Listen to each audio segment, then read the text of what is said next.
Bonsoir à toutes et à tous. Merci beaucoup d'être venus donc ici pour cette deuxième séance du séminaire Décoloniser l'inconscient,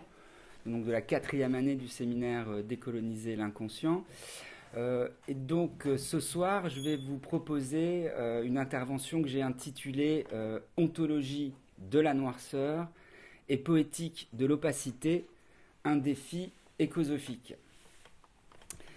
Et à travers ce titre, j'aimerais donc revenir ce soir sur l'opposition qui donne à cette année de séminaire son titre, je vous le rappelle, qui est donc noirceur et opacité. Opposition que j'ai commencé un peu à déplier lors de la précédente séance, lors de laquelle j'ai pu donc accueillir Tami Ayouch qui nous a présenté son livre La race sur le divan. Mais donc ce soir, pour vous présenter un peu mieux donc cette opposition, je voudrais donc vous proposer une réflexion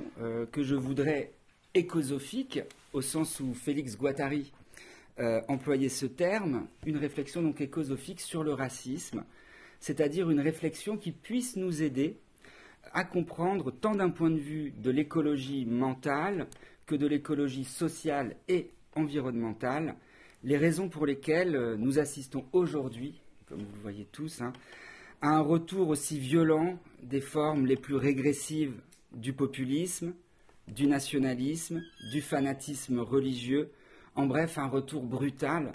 de toutes les formes les plus, je dirais, archaïques des haines identitaires. Haine pourtant, je dirais que le capitalisme mondialisé et intégré, là aussi c'est une formule d'Édouard Glissant, prétendait pourtant nous avoir fait dépasser, puisque celui-ci se caractérise d'abord, ce capitalisme, par un processus d'uniformisation subjectif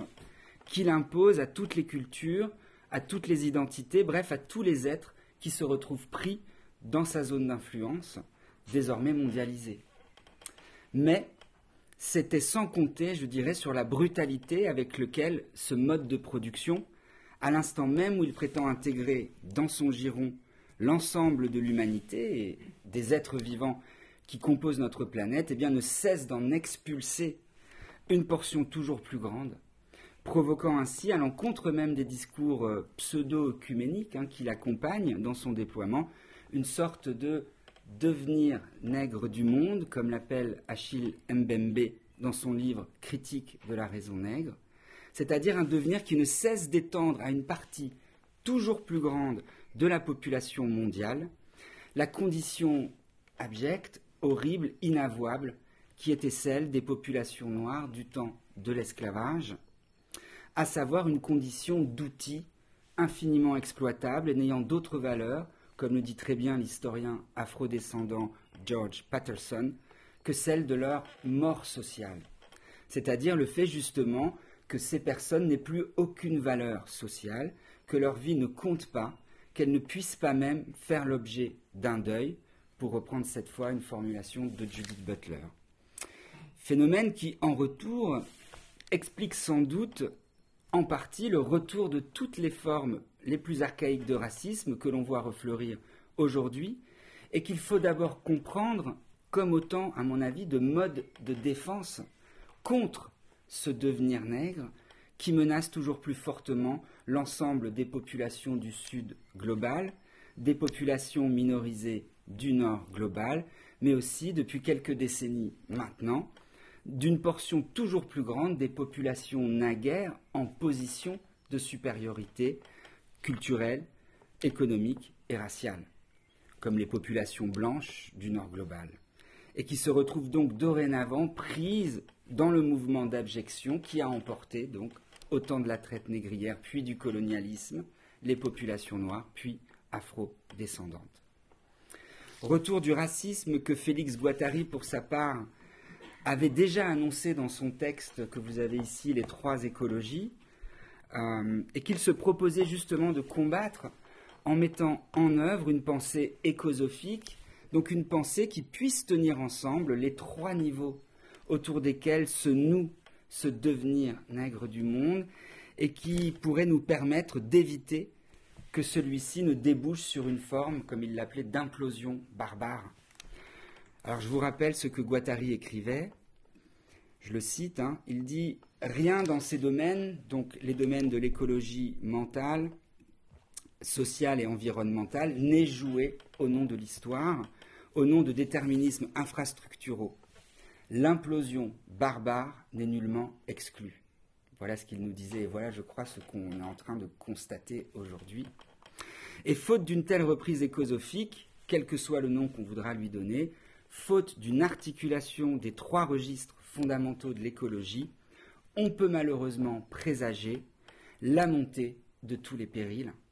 ceux du racisme, du fanatisme religieux, du schisme nationaliste basculant dans des refermetures réactionnaires, ceux de l'exploitation du travail des enfants, de l'oppression des femmes.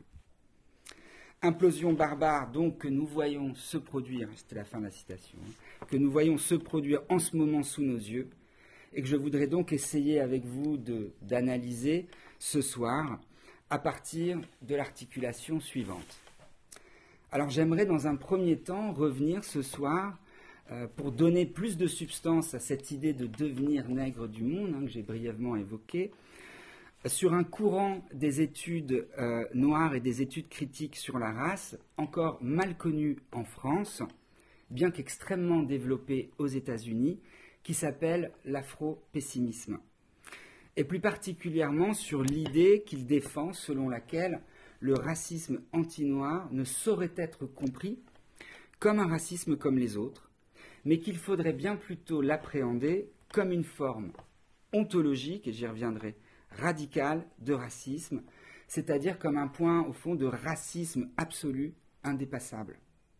Thèse que je me proposerai d'explorer, donc, dans la première partie, à partir du travail d'un philosophe afrodescendant américain qui s'appelle Calvin Warren, qui a donc écrit un livre qui s'appelle, en anglais, Ontological Terror, Blackness, Nihilism and Emancipation, donc terreur ontologique, noirceur, nihilisme et émancipation. Ouvrage qui me conduira dans un deuxième temps, vous le verrez, à vous exposer la manière donc, dont Warren s'empare aussi de la pensée psychanalytique de Lacan pour penser le caractère fantasmatique de cette noirceur. Et notamment, vous le verrez, de l'apologue de Lacan dit du pot de moutarde, qui nous permettra de comprendre de manière plus précise comment s'articule pour Warren la question ontologique de l'être, qui est une des questions qu'il pose à partir de la philosophie de Heidegger, à celle de la chose, et on y reviendra, au sens que Freud puis Heidegger ont donné à ce terme, et que Lacan reprend à sa manière pour penser le rapport des êtres parlants au désir, à la jouissance. Et j'en profite aussi pour vous annoncer que je reviendrai sur cette question dans la 4e séance de ce cours avec un travail autour de David S. Marriott, qui est un autre penseur de l'afro-pessimisme, qui a écrit un livre qui s'appelle Lacan noir. Et puis, dans un troisième temps, je me proposerai de vous montrer de quelle manière cette analyse de la noirceur peut être mise en relation avec la pensée d'Édouard Glissant, et notamment avec ses réflexions sur la notion d'opacité. Donc on retrouve le deuxième terme. Et plus encore d'un droit à l'opacité qu'il développe dans son livre Poétique de la relation, que vous avez ici. Droit, comme vous le verrez, qui représente à mon sens la seule sortie possible de la stase potentielle que peut venir représenter l'ontologie afro-pessimiste de la noirceur. Il s'agira, ce faisant, de nous demander si le pessimisme critique des afro-pessimistes, comme vous le verrez, qui s'oppose au fond aux politiques néolibérales d'émancipation, eh bien, peut faire l'objet d'une sorte de relève poétique qui ne soit pas tout entière sur le registre de l'utopie ou d'un optimisme politique un peu naïf ou irénique, comme le suggère Norman Ajari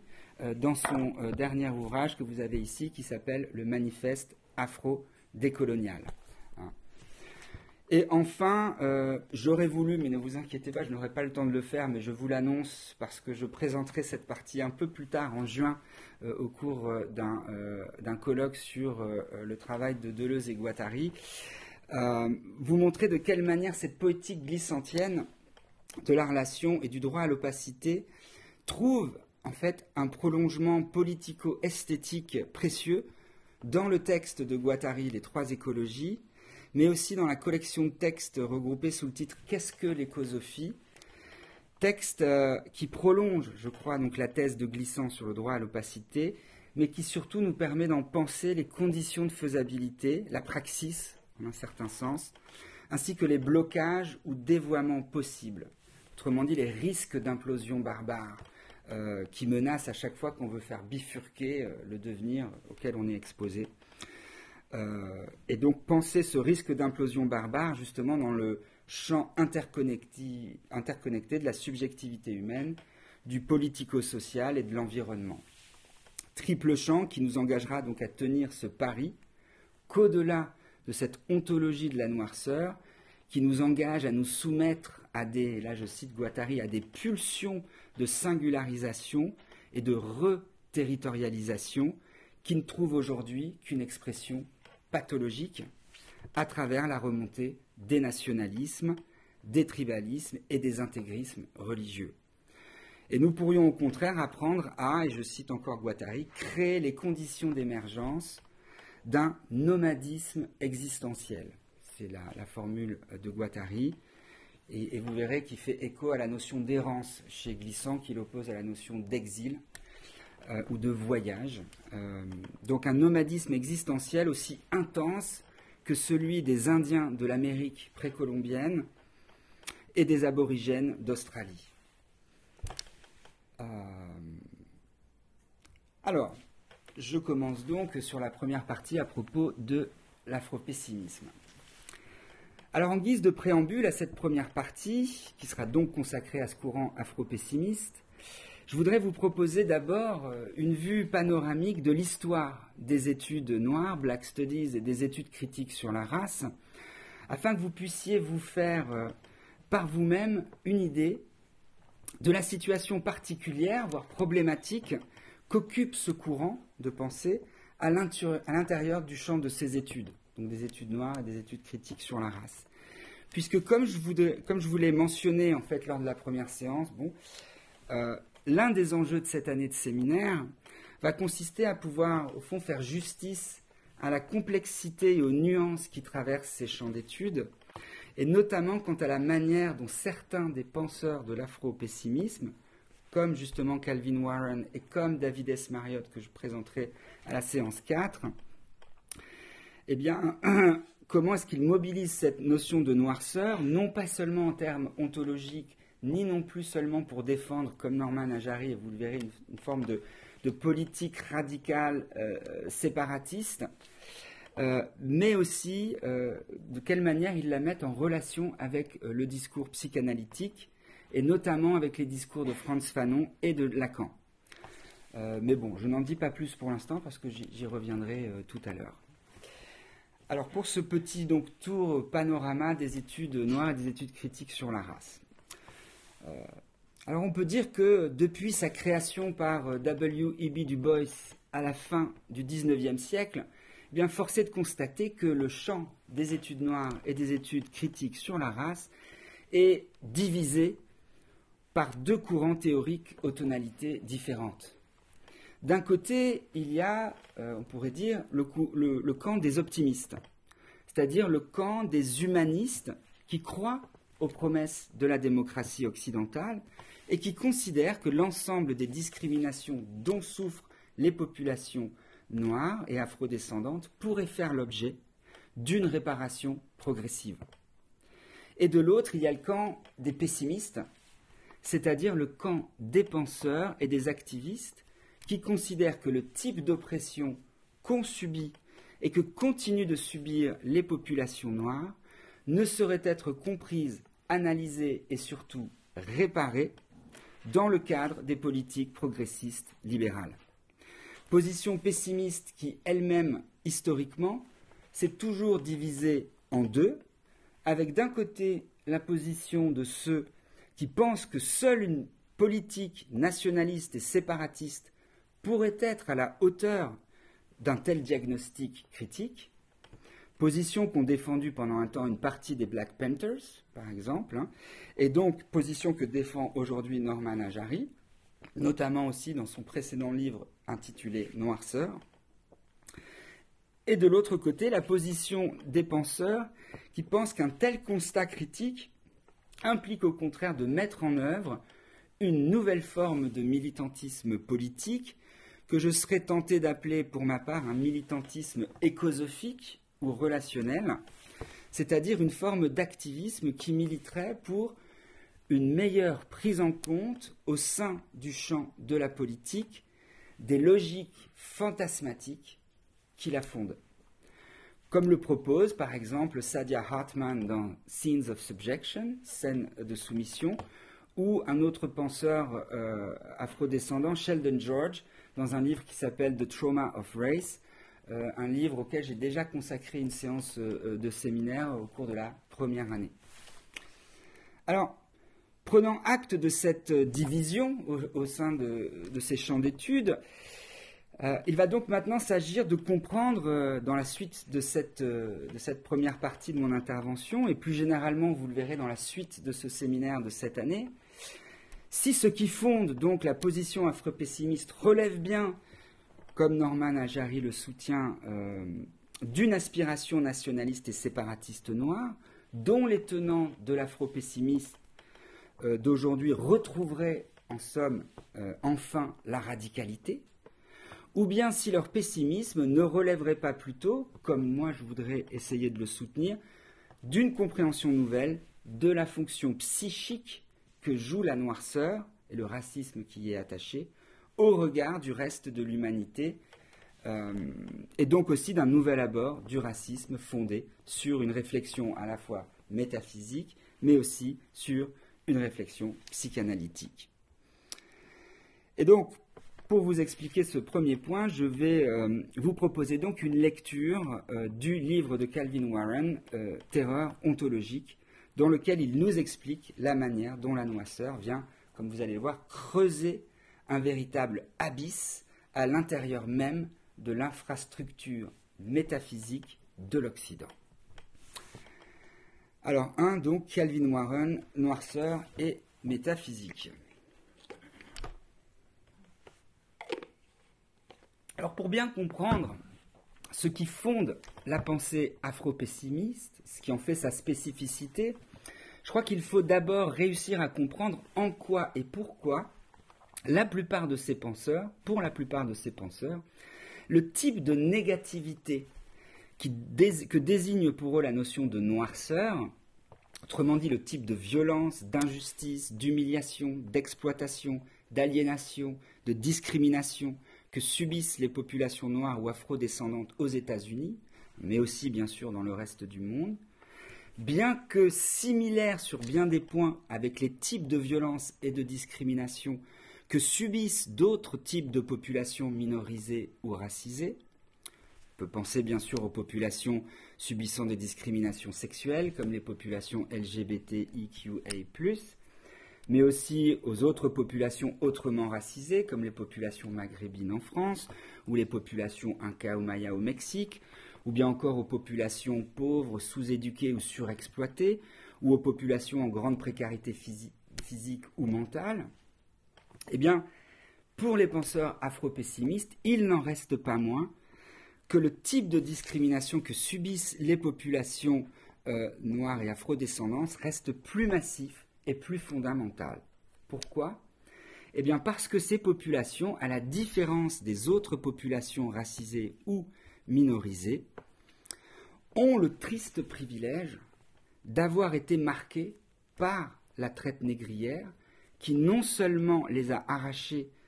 de force à leur terre natale, mais les a littéralement coupées de leur langue, de leur culture, en bref, de tout ce qui faisait la singularité de leur identité. Donc coupure ou effacement qui place ces populations transbordées dans la situation atrocement unique de ne pas même avoir la possibilité de revendiquer pour eux-mêmes à la différence, je dirais là, de toutes les autres populations racisées ou minorisées,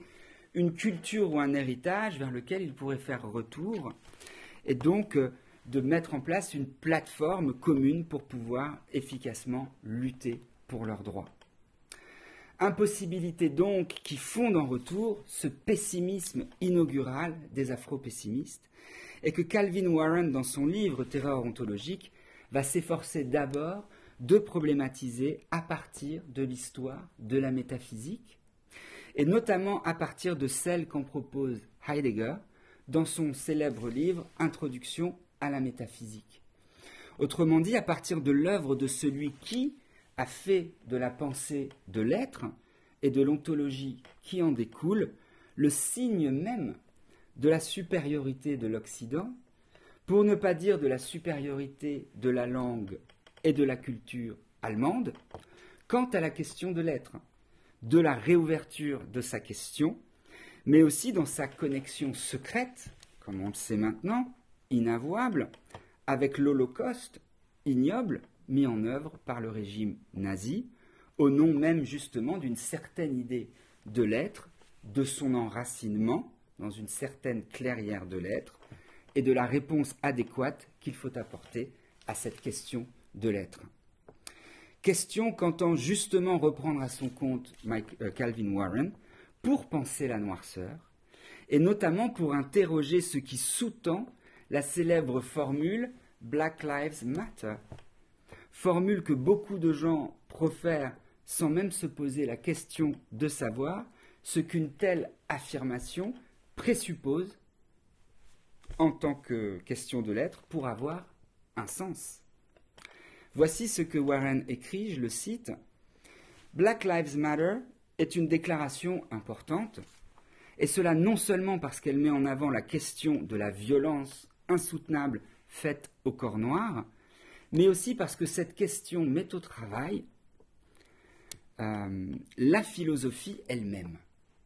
Cette déclaration nous enjoint de faire face à cette terrifiante question, quel que soit le désir que nous ayons de nous en détourner. Les Noirs ont-ils le droit de vivre ? Qu'est-ce qu'une telle vie signifie dans un monde anti-noir ? Quelles mesures axiologiques déterminent la valeur d'une telle vie ? En quel sens l'association des termes Black Lives Matter bouscule-t-elle l'ordre philosophique ? Ou bien alors, quelle infrastructure métaphysique permet-elle de donner cohérence et stabilité à une telle déclaration ? Ces questions de valeur, de sens, de stabilité et d'intelligibilité nous conduisent au cœur de ce que contient de terrifiant cette déclaration, vers la question qu'elle cache tout en la posant,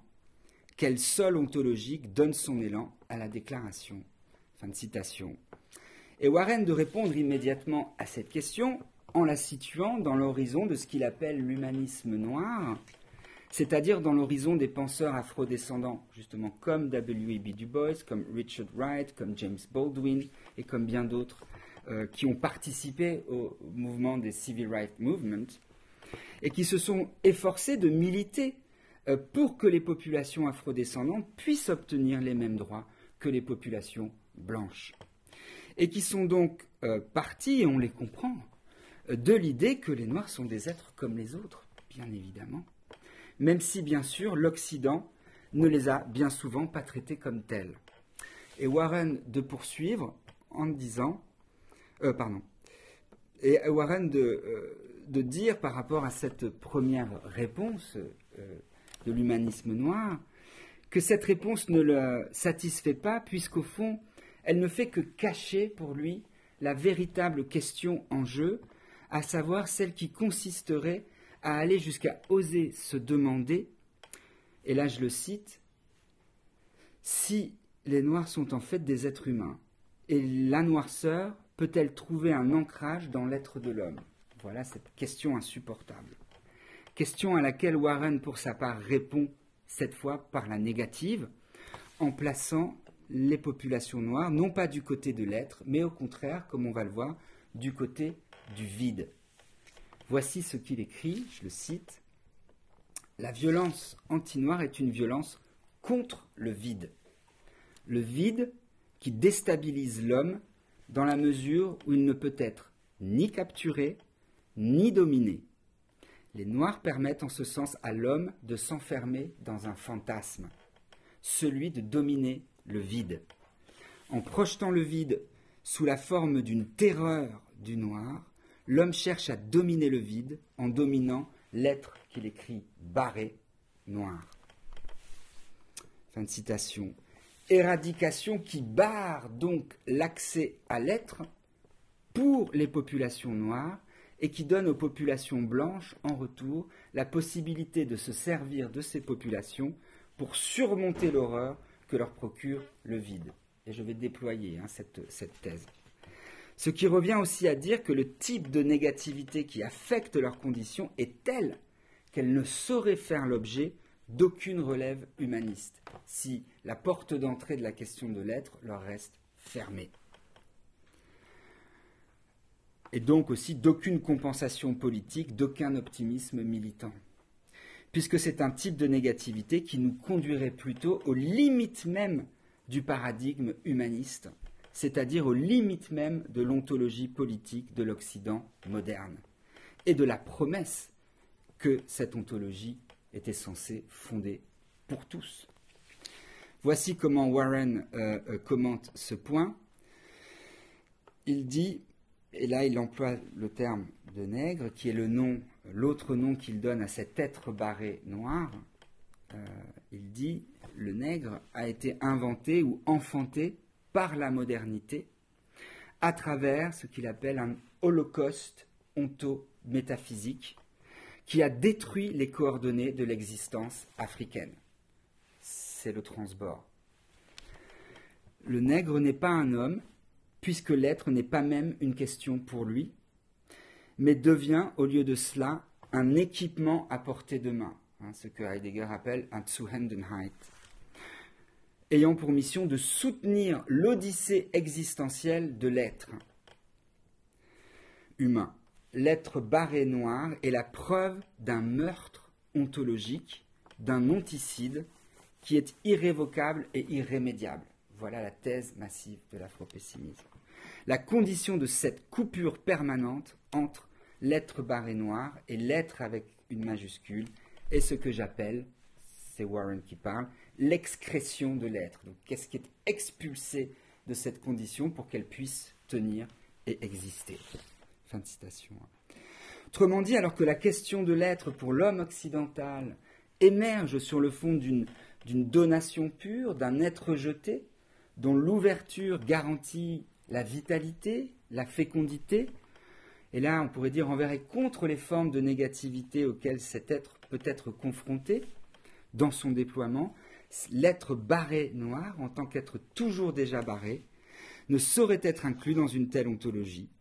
puisque à l'origine de son être barré ne se tient justement nulle ouverture, nulle clairière de l'être, mais au contraire cette forme d'arrêt de mort sociale, de thanatologie, comme le propose là une autre penseuse afro-descendante américaine, Ronald Judy, dans son livre Disforming the American Canon. Car l'être barré noir, en tant qu'être barré, est un être dont l'acte de naissance, comme je le disais, coïncide avec celui de cette mise en esclavage. C'est-à-dire avec l'acte qui vient nier dans sa chair même son être pour en faire un être barré. Être barré dont la définition minimale est justement, et là je vais vous l'expliquer un peu mieux, de venir incarner ce vide excrété qui fait horreur, sur lequel se fonde l'être majuscule de l'homme occidental, et de l'incarner sous la forme d'un être fongible, et je vais revenir sur ce qu'il faut entendre par là, c'est-à-dire d'un être dont le rien qu'il incarne peut être utilisé sans même que les bords du bon usage de la jouissance d'un bien ne lui soient applicables. Donc Saidiya Hartman, dans son célèbre ouvrage Scenes of Subjection, écrit ceci à ce propos, je la cite. Elle écrit donc, la relation entre le plaisir et la possession d'un esclave, au sens propre et au sens figuré, peut être expliquée en partie par le caractère fongible de l'esclave, c'est-à-dire par la joie qu'il rend possible en vertu même de sa remplaçabilité et son interchangeabilité, elle-même intrinsèquement liée à sa commodité, ainsi que par le caractère extensif de la propriété, vous allez voir, c'est-à-dire l'augmentation subjective du maître à travers son incarnation dans des objets externes et des personnes. Autrement dit, la fongibilité d'une communauté fait du corps captif une abstraction et un réceptacle vide et vulnérable à la projection des émotions, des idées, des désirs, des valeurs de l'autre. Donc une surface de projection, un réceptacle de projection. En tant que propriété, le corps dépossédé de celui qui a été réduit en esclavage est le corps de substitution du corps du maître, dans la mesure même où il est celui qui lui garantit son universalité désincarnée au maître et agit en tant que signe de son pouvoir de domination. Fin de citation. Autrement dit, en se faisant ainsi le réceptacle d'une jouissance sans borne, l'être barré noir devient ainsi la surface de projection à partir de laquelle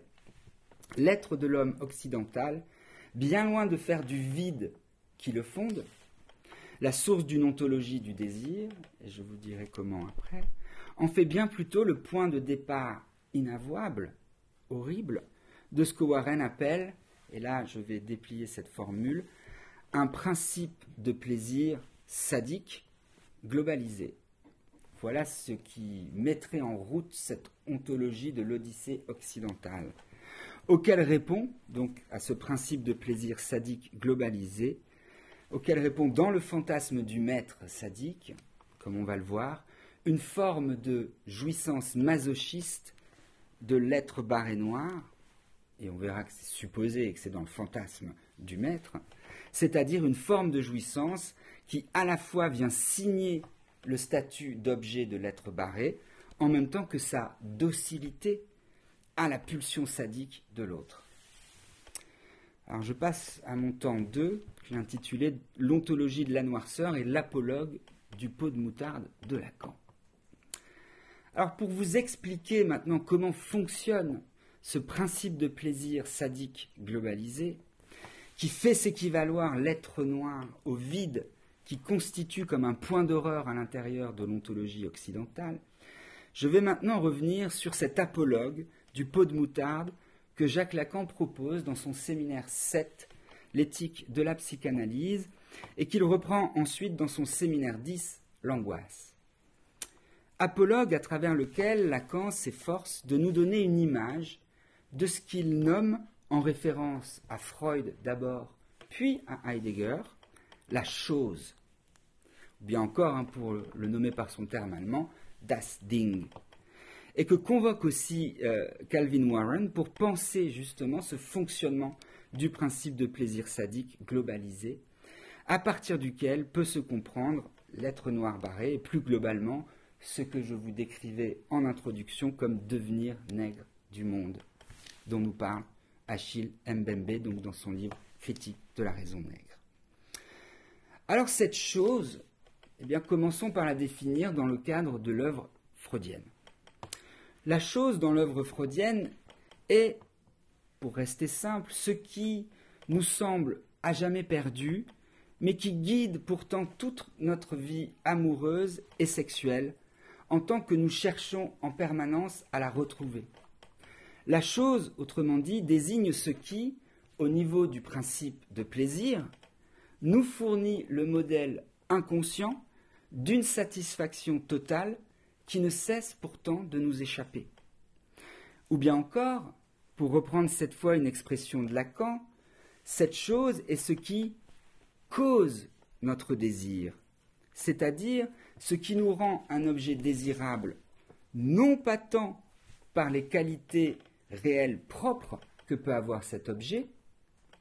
que parce que nous croyons pouvoir retrouver à travers cet objet d'une satisfaction passée.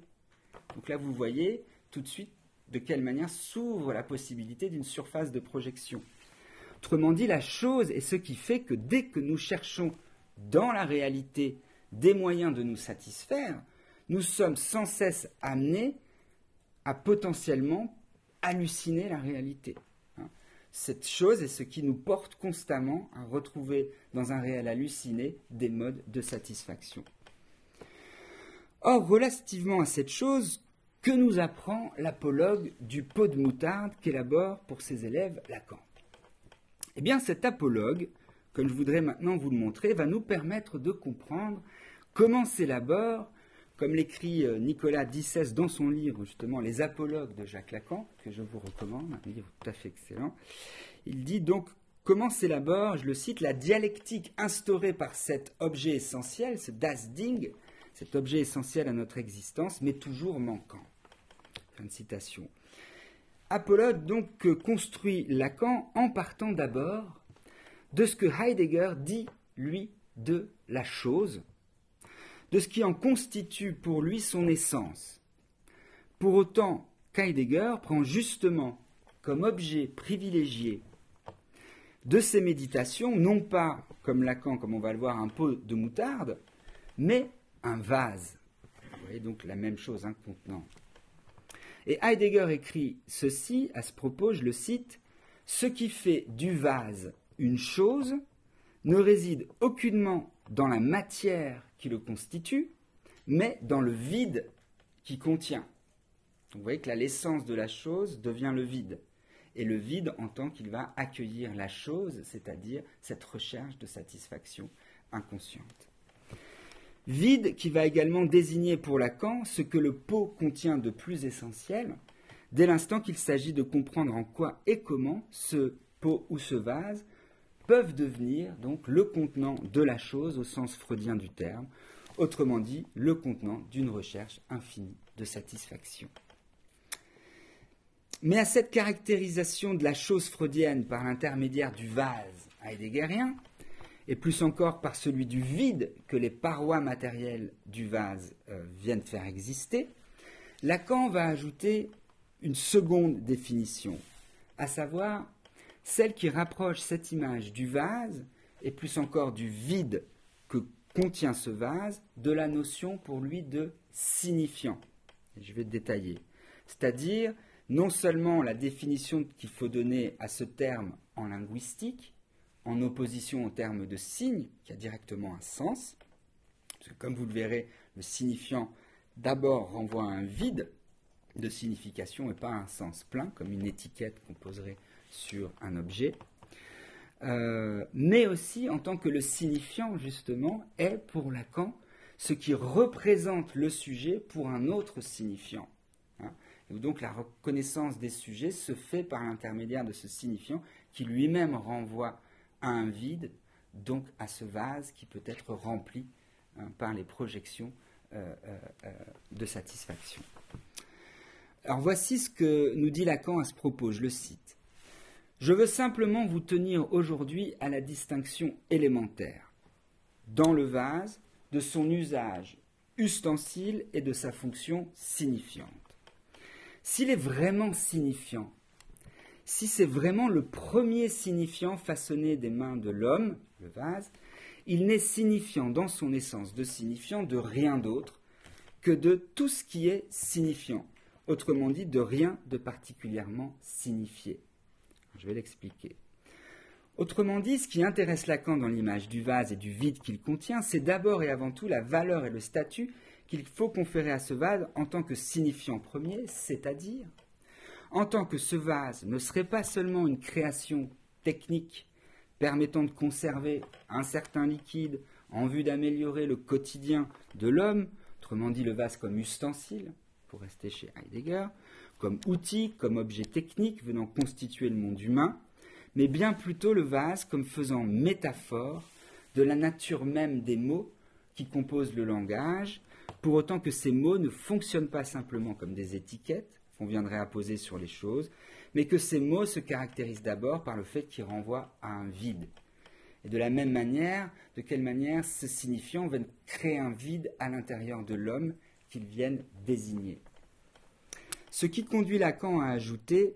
je le cite encore, « Le vide et le plein sont par le vase introduits dans un monde qui de lui-même ne connaît rien de tel. La nature a horreur du vide. C'est à partir de ce signifiant façonné par le vase que le vide et le plein entrent comme tels dans le monde, ni plus ni moins, et avec le même sens. C'est ici l'occasion de toucher du doigt ce cas de fallacieux, l'opposition du prétendu concret et du prétendu figuré. Si le vase peut être plein, et là plein de jouissance, on le verra, c'est en tant que d'abord, dans son essence, il est vide. Et c'est très exactement dans le même sens que la parole et le discours peuvent être pleins ou vides. Comme on va voir, plein de sens, plein de jouissance, ou vide de sens, vide de jouissance. Fin de citation. On comprend donc ici que si le vase n'est pas seulement l'image du signifiant, mais littéralement l'incarnation, et on va le voir, l'incarnation dans la chair de l'homme, de ce que c'est qu'un signifiant, c'est parce que le vase est précisément ce qui introduit par le vide qu'il façonne l'idée même du vide en tant que vide, s'opposant au plein. Puisque bien évidemment, ce qui caractérise en propre le vase, aussi, c'est qu'il puisse être rempli. Et on va voir de quelle manière il est rempli. Sans quoi d'ailleurs, s'il venait à être fêlé ou percé, ce vase, et on verra qu'il le sera d'une certaine façon, il perdrait sa fonction. Sa fonction de vase contenant un liquide, ou on le verra, sa fonction de support pour une projection de jouissance. Il n'en demeure pas moins donc que des deux côtés, s'il perdait ce statut de contenant, il resterait, comme on le va voir pour Lacan, il conserverait son statut de signifiant. Mais je le détaillerai un peu plus tard.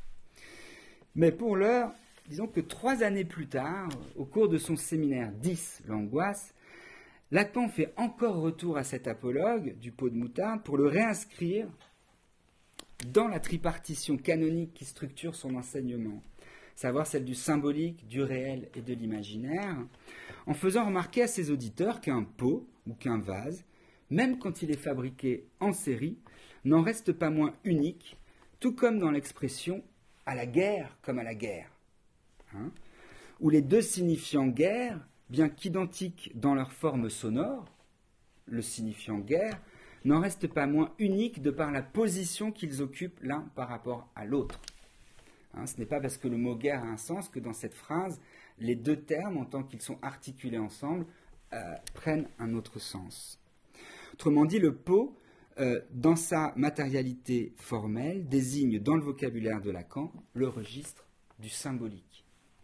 Tandis que le vide que contient le pot, quelle que soit la forme extérieure que celui-ci arbore, désigne ce que tous les pots contiennent de semblable et d'identique, même si cet identique reste non caractérisé. On peut y mettre n'importe quel liquide.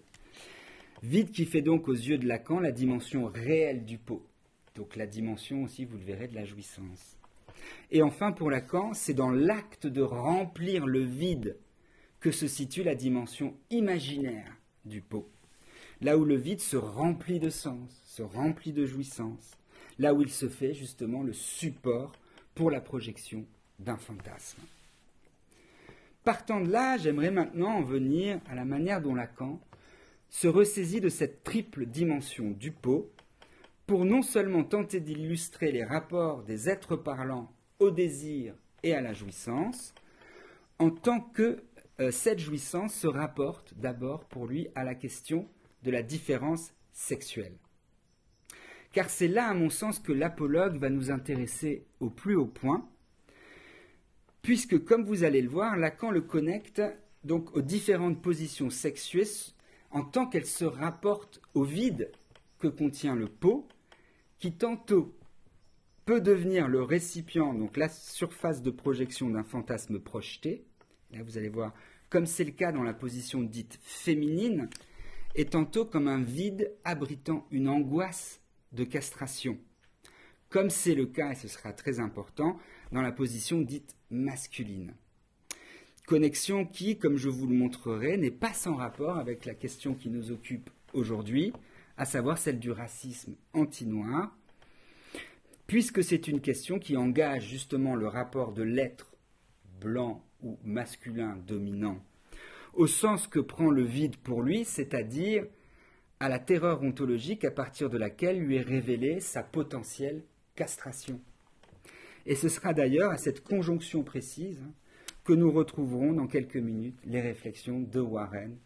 pour articuler l'être noir barré dans sa relation au vide. Alors que nous dit Lacan d'abord quant à l'articulation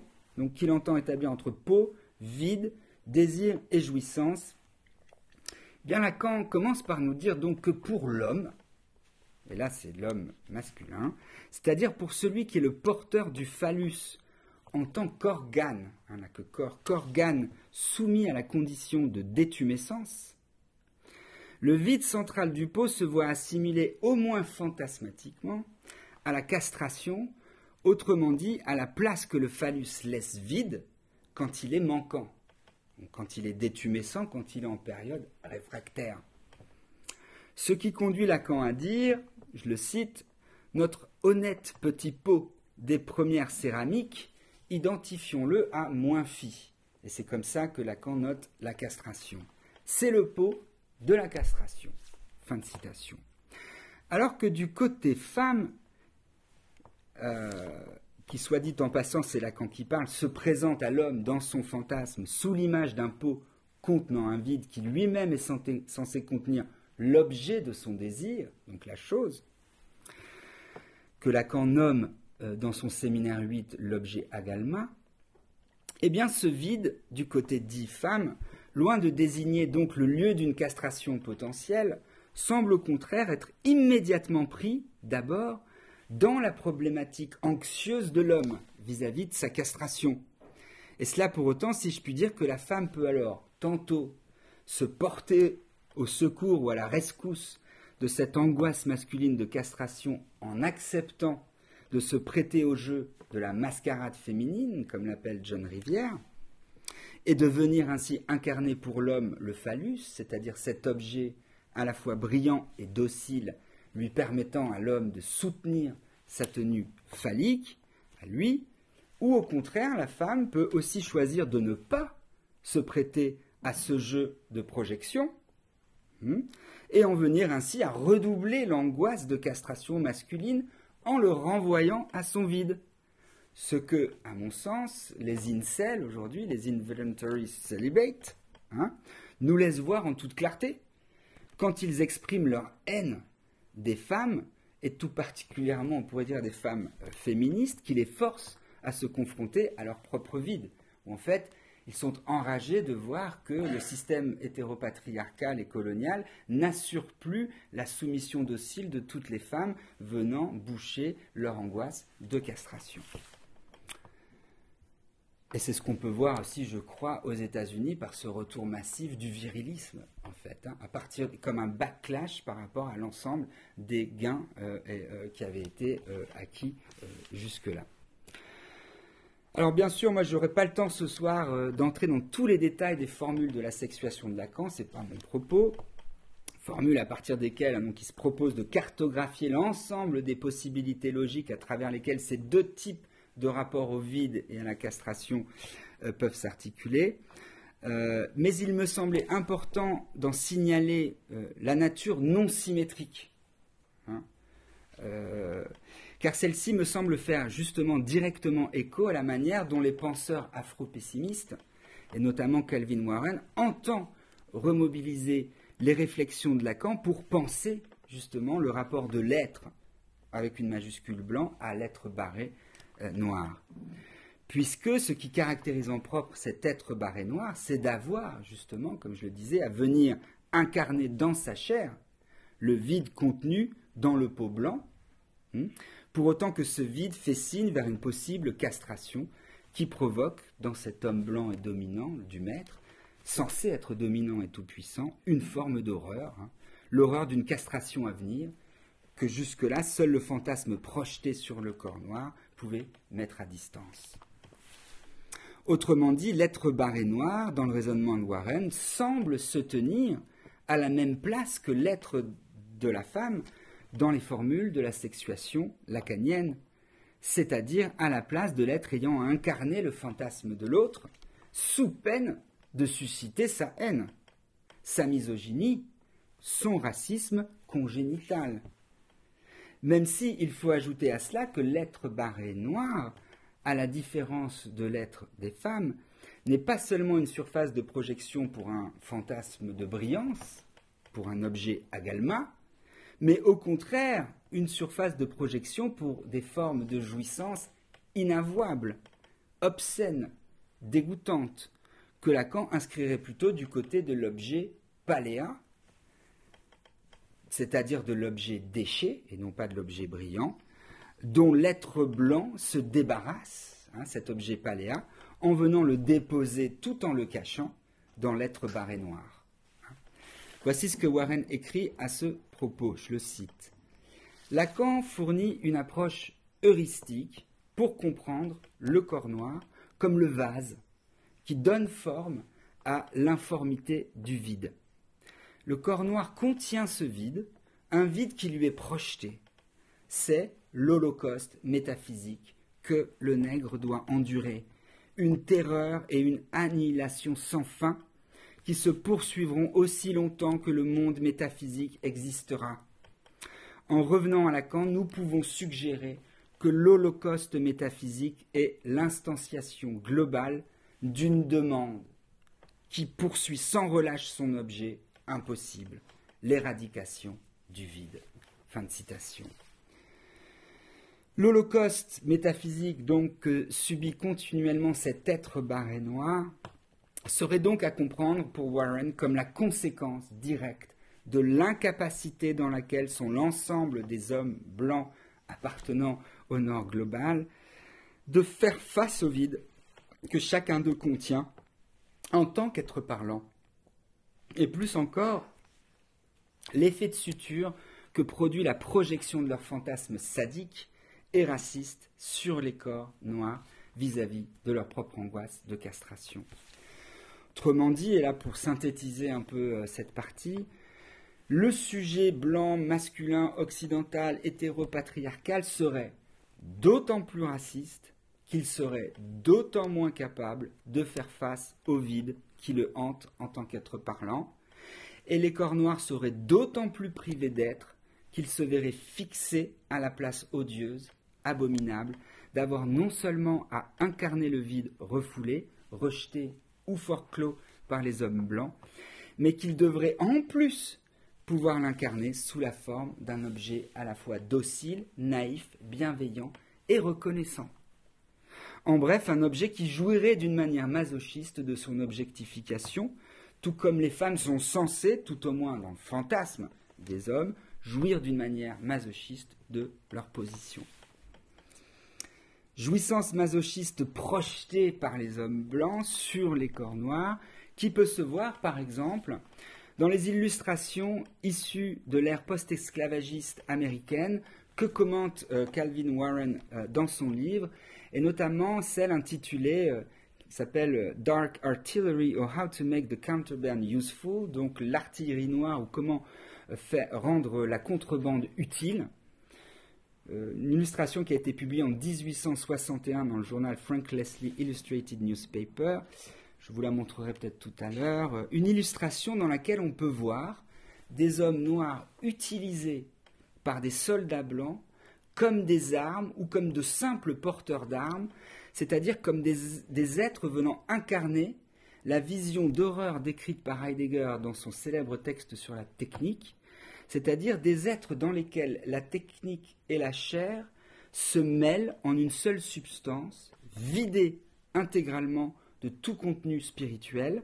Geist, mais qui dans le même temps, au lieu même de cette indistinction horrible, semble s'en réjouir, puisqu'on les voit sourire, alors que les autres sont très sérieux, d'une manière à la fois stupide et apaisante. Puisque ces êtres sont également représentés comme arborant un large sourire, nous donnant le sentiment qu'ils ne sont en rien forcés de vivre cette condition d'objet, mais qu'ils s'en réjouissent au contraire d'une manière pleine et entière, là où les soldats blancs qui s'en servent ne semblent quant à eux en rien prendre du plaisir à ce qu'ils font, être dans un sérieux. Mais ne nous y trompons pas, bien sûr, ce que ces illustrations figurent en fait, ce n'est pas la réalité, mais au contraire le fantasme même dont ces soldats ont besoin pour exercer leur principe de plaisir sadique globalisé, sans avoir dans le même temps à ressentir la culpabilité liée à la cruauté qu'ils exercent véritablement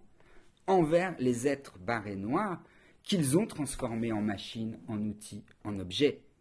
Voilà pourquoi les soldats noirs se doivent d'être représentés comme des sortes d'enfants naïfs et joueurs, plutôt que comme des êtres souffrant dans leur chair la violence de l'esclavage ou de l'objectification, car à les représenter d'une telle façon, ce serait l'économie même de la jouissance et du désir de ces hommes blancs qui s'en verraient menacés,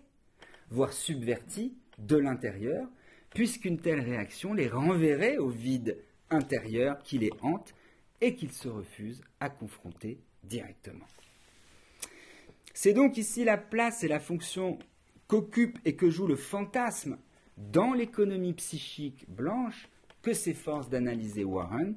pour autant que c'est à travers ce filtre que l'être barré noir non seulement apparaît sur la scène ontologique occidentale, mais plus encore qu'il s'y engloutit immédiatement dans cet holocauste métaphysique qui non seulement le prive de pouvoir atteindre lui-même au statut de sujet désirant, quelle horreur tout à coup que cet objet se réveille et revendique des désirs à lui, qu'il devienne lui-même agent, et qu'il le fixe aussi à la place d'objet abject qui n'acquiert de valeur dans le fantasme blanc, justement, que dans la mesure où il doit, comme une femme, et je mets tous les guillemets, donner à l'homme blanc l'illusion de croire que l'être noir dont il use de manière sadique jouit de sa condition d'objet déchétisé d'une manière masochiste, qu'il soit donc un bon objet cause du désir. Car s'il lui arrivait encore une fois de cesser de jouer cette comédie, de vouloir prétendre lui aussi atteindre à cette position de sujet désirant, cela ne manquerait pas de susciter dans l'esprit des Blancs qui jouissaient jusque-là tranquillement de leur fantasme, de se sentir non seulement profondément déstabilisés dans leur être par cet acte de rébellion insoutenable, mais aussi en droit de déchaîner, et c'est ce qu'on voit aujourd'hui, je crois, une forme de violence et d'agressivité sans borne contre ces objets rebelles. Ce qu'on peut voir aujourd'hui aux États-Unis, par exemple, où les Noirs et plus globalement l'ensemble des populations minorisées qui s'efforcent de sortir de leurs conditions d'objets déchétisés depuis plusieurs décennies maintenant, font l'objet d'une haine renouvelée, en tout point déchaînée, depuis que Trump est arrivé au pouvoir, qui représente pour moi, au fond, une quintessence de ce refus absolu d'assumer sa propre castration en nom propre. Alors, j'en ai fini pour la partie critique extrêmement négative, parce que là, c'est extrêmement déprimant d'avoir analysé ça, mais il faut quand même pouvoir plonger dans cette logique de la noirceur telle qu'elle s'applique dans toute sa brutalité et son horreur. Mais tentons d'en trouver une petite porte de sortie. Alors, toutefois, et donc cela me semble capital à souligner, Lacan, dans son séminaire 13, cette fois-ci l'objet de la psychanalyse, propose une ultime lecture du pot de moutarde qui me semble non seulement capitale pour comprendre de quelle manière la logique du fantasme, donc telle que mobilisée par Warren, pour comprendre donc la place qu'occupe l'être noir barré dans l'économie du désir de la jouissance blanche, est une économie, cette économie ou cette logique du fantasme, que Lacan ne désire d'aucune manière et d'aucune façon élever au rang d'une structure invariable de l'être parlant, et donc d'un horizon ontologique et métaphysique qui viendrait barrer la route, une fois pour toutes, à toute forme d'optimisme politique ou spirituel, oserais-je dire. Mais au contraire, cette logique est une logique que toute sa pratique de psychanalyste, et donc aussi tout son enseignement théorique et clinique, tend à vouloir dépasser la logique du fantasme. Car ce dont il s'agit dans une cure, ce n'est jamais de rester fixé à la logique du fantasme, puisque cette logique est justement ce qui fonde une certaine, déjà les symptômes, mais plus globalement une certaine misogynie et les objectifications, les réifications, etc., qui sont faites aux populations noires et plus généralement à l'ensemble des corps racisés. Mais au contraire, donc, ce dont il s'agit dans la cure pour Lacan, c'est de comprendre les ressorts internes de cette logique de manière à pouvoir en dépasser les coordonnées inconscientes et donc aussi d'en assumer mieux la part de violence et d'agressivité. Que cette violence et cette agressivité soient tournées vers l'extérieur, comme c'est le cas dans les violences sexuelles sadiques faites aux femmes ou aux enfants, mais aussi dans les cas de violences racistes, donc faites envers les êtres racisés, mais aussi quand cette violence est retournée contre soi sous la forme donc d'une violence masochiste. Donc dépassement de la logique du fantasme et de la violence qu'elle implique, que Lacan a pu appeler en 1967 justement la traversée du fantasme, qui ouvre à l'issue de la cure analytique sur une expérience de désêtre. Et ça, c'est intéressant parce qu'on sort justement de cette scène ontologique et métaphysique. Ce qui est visé par la cure, c'est précisément cette expérience de désêtre qui est conditionnée par la possibilité de traverser la logique du fantasme. Traversée et expérience de désêtre que Lacan cherchera à redéfinir également dans son dernier enseignement à travers le terme de saint-homme, mais aussi à travers l'expression de savoir y faire avec sa jouissance, c'est-à-dire de savoir y faire au fond avec la logique du fantasme et avec la violence potentielle que sa projection sur le corps de l'autre contient. Alors pour clôturer maintenant cette section sur l'afropessimisme et ses rapports à la structure du sujet chez Lacan, je voudrais vous décrire quelle est l'ultime lecture, il y en a une quatrième, que propose Lacan de ce pot et de quelle manière cette ultime lecture nous permet de comprendre en quoi la logique du fantasme que l'image du pot met en place peut être dépassée. Et pour vous y introduire, permettez-moi de vous rappeler brièvement ce que Lacan lui-même avançait à ses auditeurs pour les introduire à sa nouvelle idée. Et cela, il l'a fait au cours de son séminaire 16, d'un autre à l'autre, à savoir que, à son époque, enfin encore aujourd'hui, de nombreux archéologues s'étaient rendus compte que la plupart des pots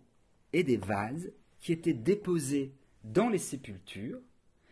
quelles que soient d'ailleurs les époques et les cultures, étaient la plupart du temps troués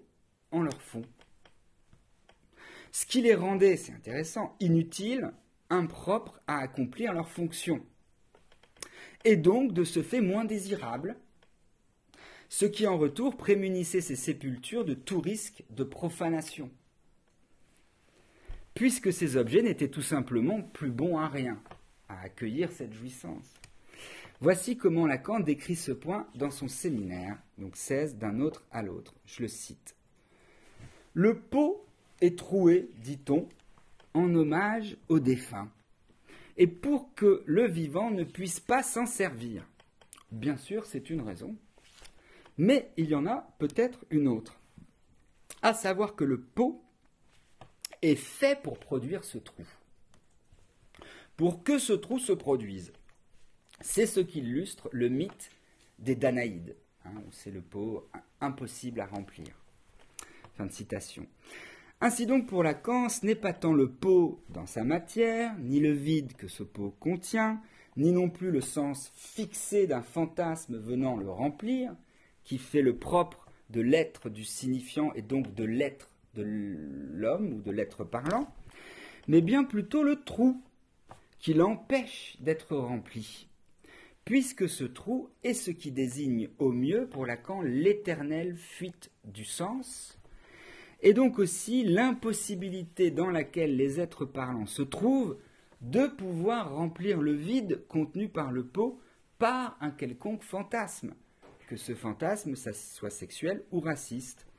ou bien encore par un quelconque objet de leur choix, un objet technique, un gadget. Trou que Lacan, dans son texte L'étourdi, désignera par le terme de trou du souffleur, à entendre d'abord comme le trou à partir duquel un souffleur de verre peut souffler le vide à l'intérieur d'une masse de verre Et là, tout comme, je dirais, le signifiant creuse un trou dans la chair vivante des êtres parlants. Mais aussi au sens du trou qu'occupe au théâtre le souffleur, et qui lui permet de venir souffler la réplique manquante à l'acteur qui l'aurait oublié, trou peut-être d'où émane aussi la voix qui commande le surmoi, et trou enfin, et c'est là le point qui nous intéresse tout particulièrement, qui vient désigner dans la pensée de Lacan ce qu'il nommera une ab-sens, à distinguer justement d'un non-sens. Ce n'est pas qu'il n'y a pas de sens, c'est qu'il y a une absence de la possibilité même du sens. Et on s'approche à petits pas de la notion d'opacité.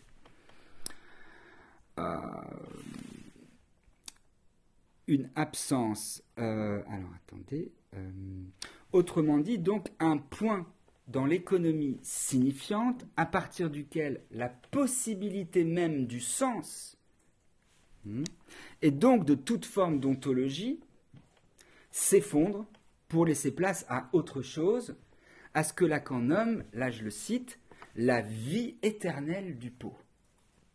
Puisque, comme le dit Lacan, je le cite encore, c'est dans cet état troué que le pot, quand nous l'avons ressuscité de son lieu de sépulture, vient trôner sur l'étagère du collectionneur. Dans ce moment de gloire, il en est de lui, de ce qu'il en est aussi pour Dieu. C'est dans cette gloire, c'est-à-dire dans ce moment où justement le pot ou Dieu ne peuvent plus avoir un sens, mais justement où il représente cette théologie négative, l'endroit où il n'y a plus de sens, pas plus de sens, mais qui est porteur de tous les sens possibles, c'est dans cette gloire qu'il révèle précisément sa nature. Fin de citation. Alors c'est à partir de là que je vais pouvoir donc aborder au deuxième temps de cette intervention autour donc de la poétique de la relation et du droit à l'opacité chez Glissant.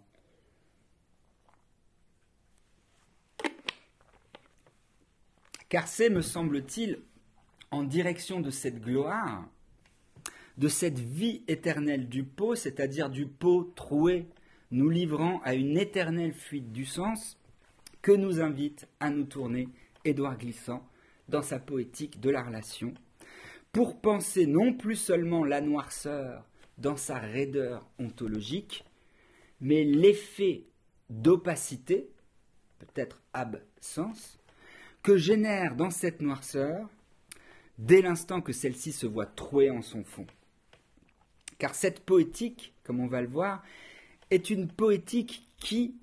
entend faire de la noirceur, c'est-à-dire de l'être barré noir ayant incarné à son corps défendant le vide objectisé par les sujets blancs, justement ce pot troué, c'est-à-dire ce pot dans lequel il ne saurait plus être question seulement d'organiser à un niveau ontologique une certaine économie du désir et de la jouissance blanche ou occidentale, mais bien plutôt de prendre acte que tous les pots sont troués et que plutôt que de s'en lamenter et de s'en angoisser, que d'en faire découler ce principe de plaisir sadique globalisé, le monde à venir, espérons-le, se devrait bien plutôt d'inventer une manière pour l'ensemble de ces pots troués d'entrer en relation. De telle sorte que ces relations ne soient plus des relations fixées d'avance, c'est-à-dire des relations dans lesquelles un pot serait chargé d'incarner le vide objectivé de l'autre, mais au contraire, un type de relation dans laquelle la rencontre toujours contingente de ces pots troués permettrait au vide qu'ils contiennent de persévérer dans son opacité, dans son absence, tout en se donnant les conditions éthico-poétiques de pouvoir, quand l'occasion s'en présente, de se prêter l'un l'autre les formes de leur contenant. Il est d'ailleurs intéressant de noter à ce propos, vous allez le voir, qu'Édouard Glissant écrit dans la section 5 de sa poétique de la relation, intitulée justement Poétique et sous-titrée L'étang multiple et infini dans sa subsistance, les aphorismes de style, je dirais, présocratique, et donc en un sens préontologique, à partir duquel il ramasse la dynamique de sa poétique de la relation. Je vais vous dire quelques-uns de ces aphorismes, et puis bien sûr je vais les déplier, mais vous verrez que c'est dans une nutshell, in nuce, dans une coquille de noix, l'essence de la pensée glissantienne. Édouard Glissant écrit « L'être, majuscule, est relation. Mais, deux points, mais la relation avec un R majuscule, ce sera le concept que Glissant veut mettre en œuvre, mais la relation est sauve de l'idée de l'être. » Je le répète, l'être majuscule est relation, mais la relation est sauve de l'idée de l'être. Ou bien encore, l'être comme être n'est pas opaque, mais suffisant. Ou bien encore, la relation s'efforce et s'énonce dans l'opacité. Elle diffère en suffisance. Ou bien, n'allez pas concevoir de l'être du monde ni de l'être de l'univers qu'ils sont de l'être, ni qu'ils s'y ajustent. Il doit s'y conformer. Et enfin, il dépend de la relation que la connaissance en mouvement de l'être, de l'univers, soit consentie par osmose, non par violence. Alors, à travers cette série d'aphorismes, il me semble qu'une première chose évidente se fait entendre, à savoir que pour Glissant, comme pour Lacan, le sophiste, qui a été appelé comme ça par Barbara Cassin, il ne saurait être question de penser les relations entre les identités et les cultures sous le registre exclusif de l'être, et donc de l'ontologie et de la décision du sens, comme l'appelle Barbara Cassin, qu'un tel registre implique. Pour vous rappeler cette décision du sens, Barbara Cassin écrit « Parler, c'est dire quelque chose, c'est signifier quelque chose quelque chose, c'est signifier quelque chose qui a un sens et un seul, le même pour soi-même et pour autrui. » Voilà les conditions minimales de l'ontologie,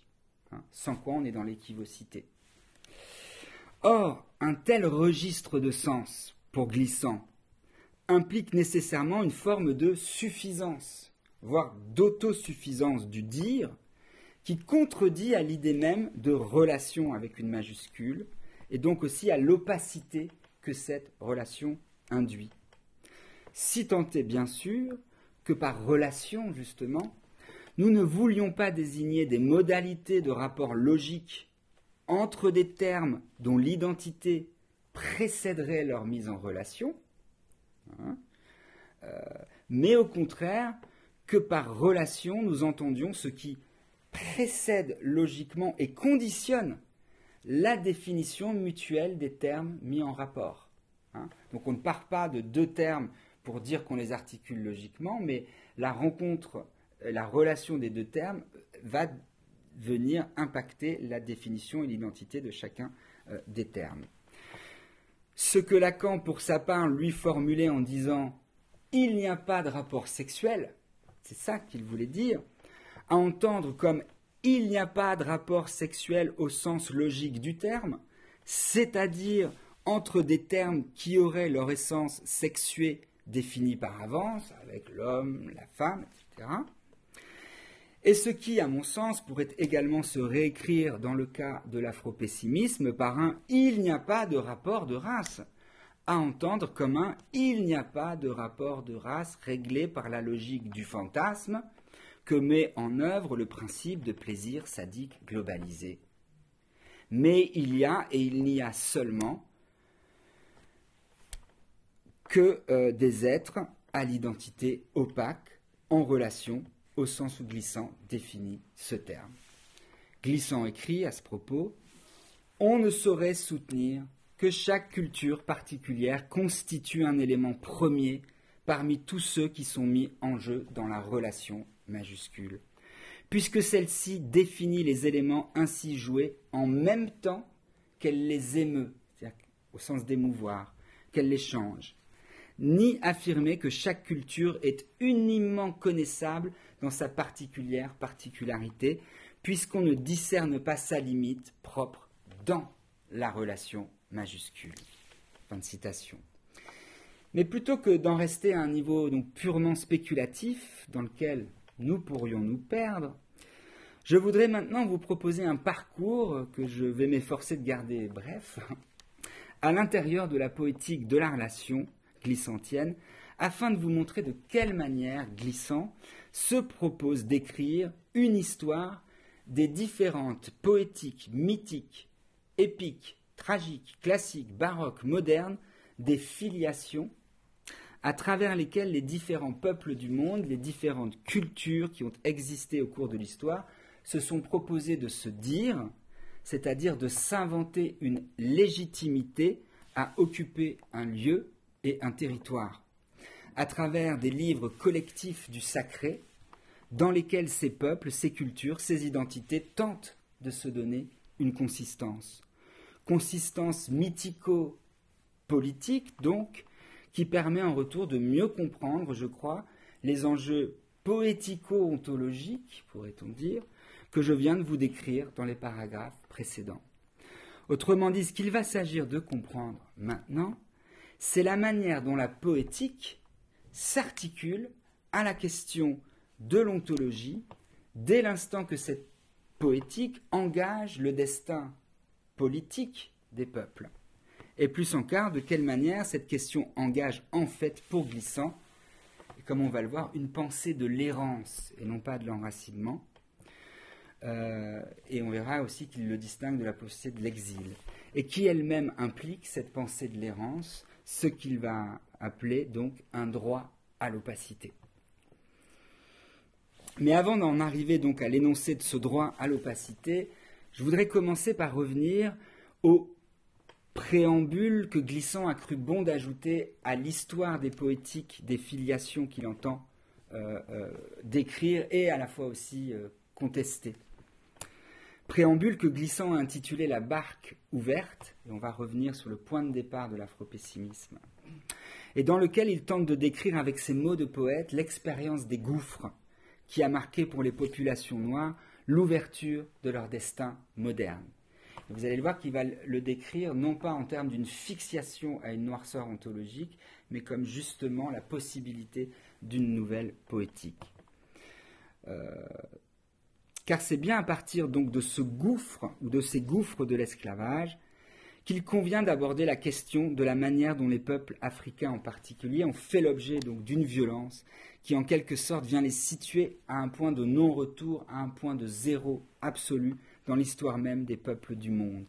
Puisque donc le transbord qu'ils ont subi, doublé des multiples formes de torture induites par celle-ci, et qu'ils continuent de subir, représente cette catégorie spéciale de négativité dont nous parlait Warren. Et que Glissant, quant à lui, voudrait tenter justement de renverser à la manière, là je dirais cette fois du philosophe et activiste marxiste italien Gramsci, qui le premier souligna le fait que, par exemple, les ouvriers des usines étaient aussi les mieux placés pour comprendre le type d'aliénation et d'oppression dont ils faisaient l'objet, ou comme aussi les féministes ont pu souligner avec pertinence justement que les femmes étaient les mieux placées pour comprendre les violences hétéropatriarcales dont elles faisaient l'objet. Édouard Glissant, je dirais, voudrait de même faire de la traite négrière et de l'horreur que celle-ci a engendrée pour les populations africaines et afrodescendantes le site d'une compréhension toute particulière de la haine raciale dont ces populations ont fait l'objet, et par conséquent le site à partir duquel la réalité des violences identitaires exercées par les empires, par les nations, pourrait se révéler à nous d'une manière autre. Le site à partir duquel un dépassement donc, des violences identitaires pourrait avoir lieu. Et pour vous l'expliquer, je voudrais revenir sur donc, la manière dont il décrit ce triple traumatisme que les peuples européens ont fait subir aux populations africaines au cours de la période donc de la traite négrière. Il dit, Glissant, que le premier traumatisme est d'abord celui donc, de l'arrachement au pays quotidien, aux dieux protecteurs, à la communauté tutélaire, autrement dit l'arrachement à une forme d'enracinement dans un lieu familier, mais aussi dans une forme d'identité qui elle-même s'enracine dans des récits mythiques, comprenant un panthéon de dieux, et enfin l'arrachement à une certaine modalité de vivre ensemble, à une certaine coutume, à certains aliments, à un certain type de musique, bref, l'arrachement à toute une culture à laquelle les êtres qui firent l'objet de la traite furent brutalement arrachés. Mais à ce premier traumatisme, il faut en ajouter un second, à savoir celui de l'abîme marin, dans lequel un nombre incalculable d'esclaves furent jetés, des boulets de canon attachés aux pieds. Autrement dit, le traumatisme d'une mort justement sans sépulture, d'une mort sans mémoire, d'une mort condamnant des millions d'hommes et de femmes et d'enfants à une forme d'oubli immémorial, d'oubli irréparable. Enfin, il faut ajouter aussi celui de l'oubli progressif, de l'oubli insidieux, de l'oubli sadiquement imposé par les maîtres à ceux qu'ils voulaient réduire en esclavage, de la seule chose qu'il leur restait, c'est-à-dire de la mémoire de leur langue et de leur culture, d'où ils avaient été arrachés. Mémoire qui, nous dit Glissant, je le cite, ne se retrouve pour des générations que dans la savane bleue du souvenir ou de l'imaginaire, de plus en plus élimé. Fin de citation.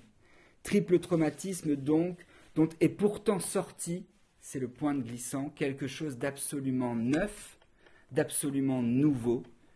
une connaissance particulière, la connaissance du tout, qu'il écrit avec une majuscule, qui grandit pour Glissant de la fréquentation du gouffre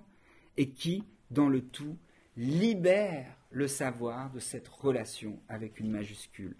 Je cite Glissant, « Les peuples qui ont fréquenté le gouffre ne se vantent pas d'être élus. Ils ne croient pas enfanter la puissance des modernités. Ils vivent la relation, qu'ils défrichent à mesure que l'oubli du gouffre leur vient, et qu'aussi bien leur mémoire se renforce.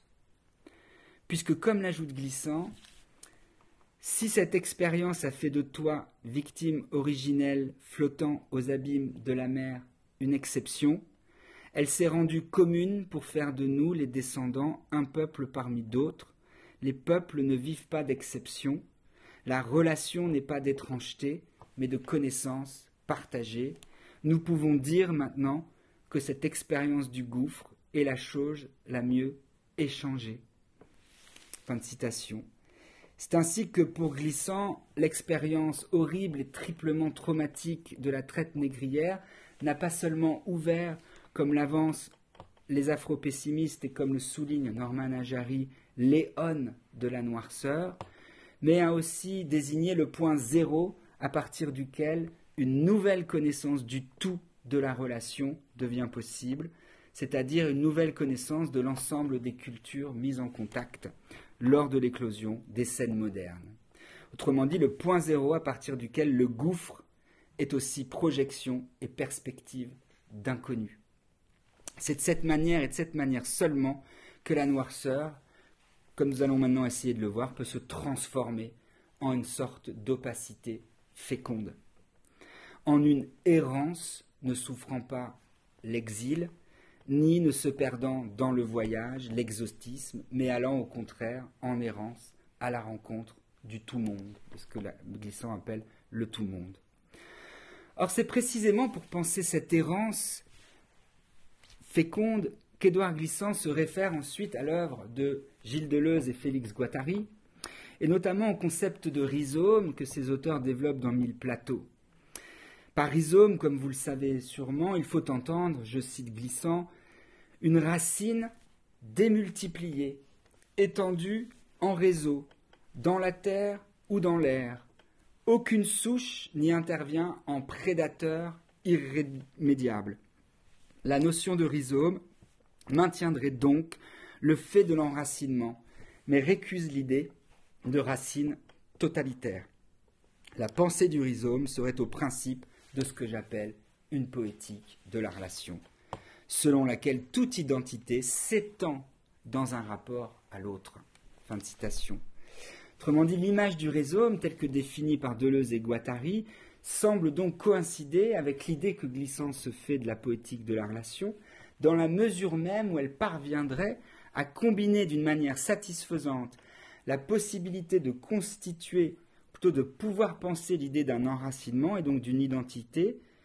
qui ne soit ni autosuffisante, ni dans une forme de définition violente d'elle-même dans son rapport à l'autre. Ce qui est la véritable tension, comment conserver une identité qui ne soit pas d'emblée une identité qui se définit en s'opposant. Ou bien encore, pour le dire autrement, l'image du rhizome serait celle qui, en apparence au moins, conviendrait le mieux pour penser une forme non violente, non totalitaire de rapport à l'identité, mais aussi le rapport de l'identité à un certain lieu, à un certain entour, à un certain territoire, qui soit ouverte. Et pour illustrer, ou plutôt donner une consistance historico-politique à la notion de rhizome, Deleuze et Guattari, eux, se réfèrent à la notion, à l'histoire, des peuples nomades, qui, selon eux, semblent pouvoir nous guider dans la réalisation d'une identité rhizome,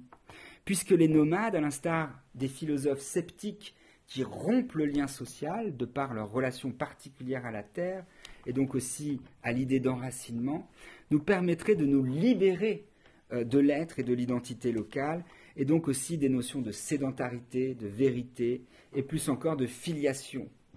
et des différentes poétiques de légitimation de ces filiations, à partir desquelles la possibilité même de revendiquer son être comme suffisant devient possible. Il me reste encore un petit quart d'heure, 20 minutes. Alors, face à cette idée, Édouard Glissant se demande si, d'abord, à être ainsi érigé en nouveau modèle, le nomadisme, cette définition de nomadisme n'en viendrait pas à devenir une nouvelle forme idéologique de rapport à l'identité. Là même où justement cette pensée du rhizome et du nomadisme devrait nous en libérer. Car ce qu'il s'agit de penser pour Glissant, en fait, c'est ni exactement le rhizome, ni le nomadisme, mais une forme d'errance existentielle que les différentes poétiques à travers lesquelles les peuples se rapportent à leur identité, à la manière dont ils se légitiment et à la manière dont cette légitimation leur donne l'identité, les inscrit ou non dans un territoire. Et enfin, de quelle manière cette inscription va engendrer ou non un rapport hostile, belliqueux et violent aux autres populations qui les entourent. C'est bien de ce rapport à soi, donc toujours constitué par une poétique, et ouvrant sur un certain rapport à soi et à l'autre, sur un certain rapport au territoire, qui peuvent aussi s'en déduire la nature des poétiques et des sentiments d'exil et d'errance qui leur sont attachés. Glissant écrit « L'identité se gagnera quand les communautés auront tenté, par le mythe ou la parole révélée, de légitimer leur droit à cette possession d'un territoire. Affirmation qui peut précéder d'un temps énorme sa résolution dans les faits. D'où les avatars de la légitimité souvent et longtemps contestés qui décideront ensuite les dimensions blessées ou apaisantes de l'exil ou de l'errance. Et c'est donc pour penser ces dimensions blessées ou apaisantes de l'exil ou de l'errance que Glissant se propose de souligner ensuite qu'il existe plusieurs formes de nomadisme qui semblent complexifier l'idée de Deleuze, que Deleuze et Guattari se font du nomadisme, à savoir donc comme libérateur supposé de l'être.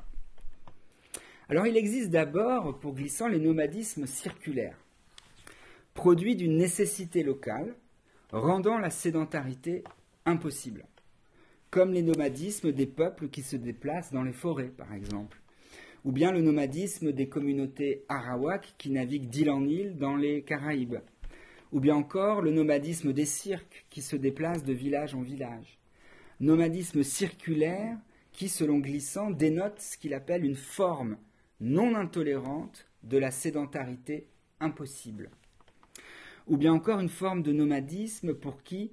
la sédentarité forcée constitue le vrai déracinement. C'est donc une forme de nomadisme qui ne s'oppose pas en un certain sens à l'idée de sédentarité et d'enracinement, mais qui pense plutôt son identité comme une forme de mouvement perpétuel. Donc le nomadisme là n'est pas complètement opposé à l'identité ou à l'occupation d'un territoire, mais il en négocie, disons, sa relation d'une manière différente. Mais il existe pour Glissant, d'une manière beaucoup plus problématique, un autre type de nomadisme qu'il appelle un nomadisme envahisseur, un nomadisme conquérant, comme celui des Huns ou comme celui des conquistadors, qui sont des formes de nomadisme qui se donnent pour but de conquérir des terres en exterminant leurs occupants. Nomadisme qui fonctionne donc comme des projections absolues vers l'avant et que Glissant appelle de ce fait des nomadismes en flèche. Nomadisme qui relève, je le cite, d'un désir dévastateur de sédentarité. Car ce type de nomadisme, c'est le point essentiel, sont des nomadismes qui n'émergent véritablement dans l'histoire humaine qu'à partir du moment où l'Empire romain a tenté d'imposer son identité à prétention universelle à tous. Autrement dit, des nomadismes qui émergent comme des réponses à des formes d'identité généralisantes, potentiellement universalisantes, comme le sera aussi d'ailleurs le christianisme. Voilà ce que Glissant écrit à ce propos. C'est contre la généralisation, et c'est ce qu'on voit aussi aujourd'hui ressurgir, la pulsion d'un identitaire universel, mise en œuvre par l'Empire romain, que se sont d'abord exercées les actions relayées du nomadisme en flèche et de la sédentarisation. Le particulier résiste alors à l'universel généralisant. Et pour engendrer bientôt en cercle concentrique, provinces, etc., les particularismes. L'idée de civilisation aidera peu à peu à maintenir ensemble ces contraires qui ne s'identifient d'abord que par opposition à l'autre. En ce sens, on peut en conclure que pour Glissant, ce n'est certainement pas ce type de nomadisme qui peut incarner une libération supposée de l'être, puisqu'il relève bien plutôt d'une véritable passion identitaire vis-à-vis de laquelle les conquérants, les leaders politiques, représenteraient comme la racine mouvante et éphémère de leur peuple. Et qu'on pense ici à Trump incarnant un « Make America Great Again ». Racine mouvante et éphémère qui ne devient véritablement racine sédentaire qu'en Occident, c'est-à-dire qu'au moment où le mouvement des nomadismes en flèche se fige et qu'apparaissent à leur place les États-nations. Nations qui justement se sont constituées dans un mouvement de contestation violent des anciennes formes impériales d'identité généralisante. Ce qui conduit Glissant à écrire, je le cite, « Il n'y a rien de plus massivement opposé à la pensée de l'errance que cette période de l'histoire des humanités où les nations occidentales se sont constituées puis ont répercuté sur le monde. » Car pour Glissant, cette naissance des nations s'est faite en quelque sorte, et ça c'est intéressant pour la question des poétiques, à rebours de l'esprit même des livres fondateurs qui ont eu pour charge de venir en légitimer l'existence. J'ai bientôt fini. Tel est le paradoxe central que cherche à mettre à jour Glissant et qu'il formule ainsi. Je vous lis la citation. « Les livres collectifs du sacré ou de l'historicité portent en germe l'exact contraire de leur turbulente réclamation. La légitimité de la possession d'un territoire y est toujours nuancée par relativisation de la notion elle-même de territoire. Livres de la naissance à la conscience collective, ils introduisent ainsi à la part de malaise et de suspens qui permet à l'individu de s'y trouver chaque fois qu'il devient à lui-même problème. La victoire des Grecs dans l'Iliade tient à une supercherie. Ulysse, au retour de son Odyssée, n'est reconnu que par son chien. Le David de l'Ancien Testament est souillé par l'adultère et le meurtre. La chanson de Roland est la chronique d'une défaite. Les personnages des sagas sont marqués du signe d'une fatalité inarrêtable, et ainsi de suite. Ces livres fondent tout autre chose qu'une certitude massive, dogmatique ou totalitaire, hormis l'usage religieux qu'on en fera. Ce sont des livres d'errance, par-delà les recherches ou les triomphes de l'enracinement que le mouvement de l'histoire exige. » Fin de citation. En fait, pour Glissant, ce qu'il s'agit de comprendre, c'est la manière dont ces livres fondateurs ne sont jamais rien d'autre que des livres qui entendent explorer la dimension du sacré à partir de laquelle s'élève au fond le mystère opaque, voire obscur de la racine, en l'air ou mouvante ou rhizomée, c'est-à-dire le mystère d'une filiation toujours en digenèse, comme il l'appelle, qui s'enfonce dans la profondeur du temps et dans l'étendue de l'espace, tout en négociant constamment avec cette opacité qui la fonde et qui la met justement en relation constante et depuis toute éternité avec son dehors. C'est là pourquoi, d'ailleurs, le droit à l'opacité que réclame Glissant, il est intéressant de le souligner, et peut-être aussi en référence à Heidegger, qui lui aussi voulait faire retour au dire du poète pour dépasser la métaphysique, mais qui peut tout autant être pris comme un dire tout à fait ségrégatif et d'une obscurité enfermante,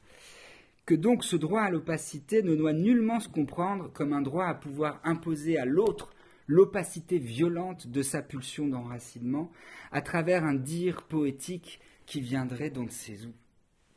Car si l'opacité ouvre un tel droit, alors Glissant ne peut qu'être d'accord avec Platon, qui rejeta hors de la cité les poètes et leurs paroles obscures,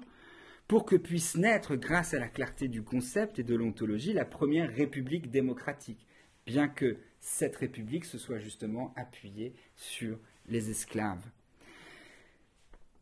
Ce qu'il faudrait, c'est penser, il a cette formule, penser Hegel avec les griots, c'est-à-dire dans quelle mesure